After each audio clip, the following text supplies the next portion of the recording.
Greetings, spellcasters! Today we're going to talk to you about how you can better use ritual spells in Dungeons & Dragons 5th edition. Yeah, we're going to show you how ritual spellcasting works and talk about some of the best ritual spells in the game.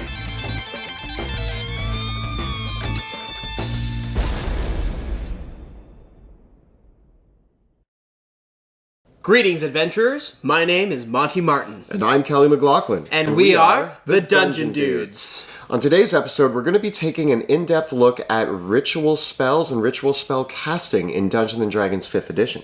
Yeah, we touched on ritual spellcasting a little bit on a prior episode on spells and spellcasting, but you out there in YouTube asked us to talk about ritual magic a little bit more in detail in its own episode. So here we are for you. So we're going to dig in and look at the mechanics of how this works. Then we're going to talk about some of our favorite ritual spells in the game. So let's dive right in. So Monty, how do we know if a spell is a ritual spell? That's a great question. It's a little bit of a tag applied to many different spells. When you're reading a spell description, on the second line underneath the name of the spell, where it tells you the school and the level of the spell, in brackets it's going to say ritual. And this is how you know whether or not a spell can be cast as a ritual or not. Awesome. So when we're casting rituals, what does that look like? Well, so a ritual spell can be cast completely as normal by using its normal casting time later on in the description, and a spell slot as normal. But a ritual spell has an extra provision attached to it. You can spend an extra 10 minutes casting the spell to cast it without using a spell slot. However, in order to do this, your character has to meet a couple of key prerequisites. So what are some of those prerequisites that we need to meet? Well, actually, it's pretty straightforward. It says so in your class's description if you're able to do this. Yes, so there is one class that I know can cast ritual spells, and then there's several classes that have a few little tags about that. Yeah, so bards, clerics, druids, and wizards all get the ritual casting feature. Wizards get an extra little provision that says that they don't even need to have the ritual spell prepared. The other classes do have to have it prepared. The wizards just need to have it in their spell book in order to cast it as a ritual. So that makes wizards really good at being able to cast ritual spells, and you should really know which of your spells can be cast as rituals. Yeah, it's worth marking that down. Now, for the other classes out there, it's worth mentioning that anybody can gain the ability to cast rituals as if they were a wizard and have a ritual book by taking the ritual caster feat. And some classes, like animal totem barbarians and warlocks who swear the Pact of the Tome, get a limited selection, or in the case of the warlocks, actually a pretty unlimited selection of ritual spell casting. But other classes like rangers, paladins, and notably sorcerers, they don't get ritual casting, and they can't cast spells as rituals. Now, rituals are very important in the game. When you expand a spell to 10 minutes, it means that you're going to be casting these outside of combat. But a lot of these spells actually have very diverse uses to really change the way the game is played, and really lets you prepare for certain things that are coming up in the game. Yeah, they might have combat applications, but this is actually quite rare. Most ritual spells have an impact on exploration or interaction, or even a little bit with the world building of the game in general.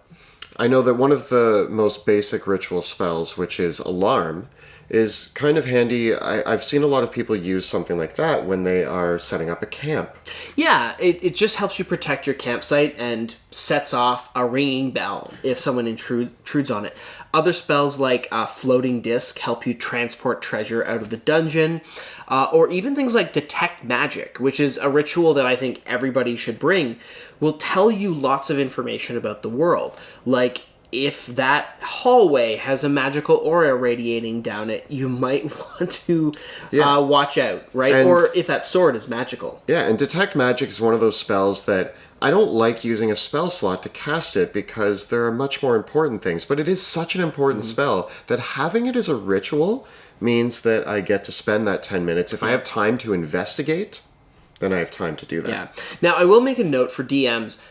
Many DMs are kind of floored by Detect Magic because player characters can just, the wizard's just like, I detect magic. Am I detecting any illusions in this room?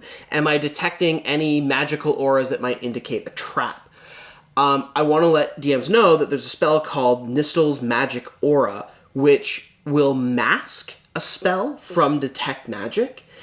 So if you're building a dungeon environment where you're relying on an illusion spell or a magical trap that's really going to be completely foiled by detect magic, you actually have a reason as a DM to justify why detect magic doesn't pick that up. Just balance that out with making detect magic something that's still useful. Another great ritual spell that I really think is pretty useful is water breathing. Yeah, I just ran a campaign that had a druid that was always bringing water breathing. We had a big underwater section. We were exploring the jungles of Trult in Tomb of Annihilation, and it just opened up huge areas of exploration for the party.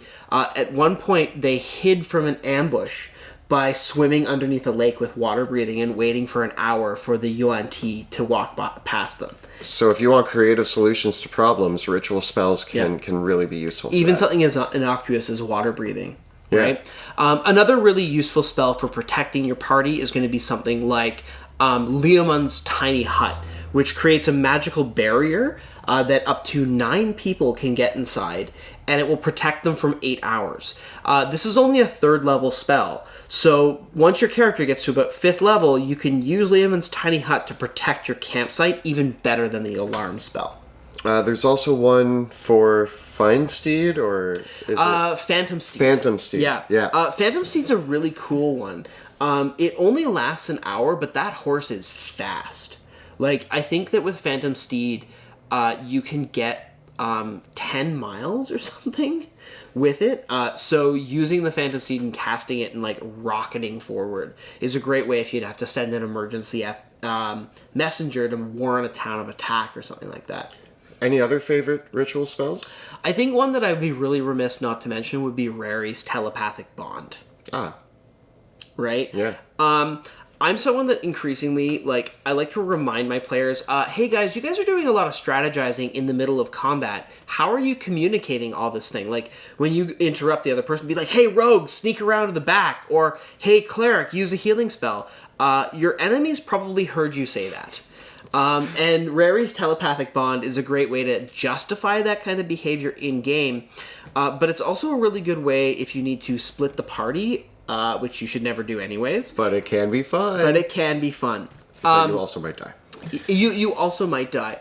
The final category of divination, of ritual spells are divinations. Surprise, surprise.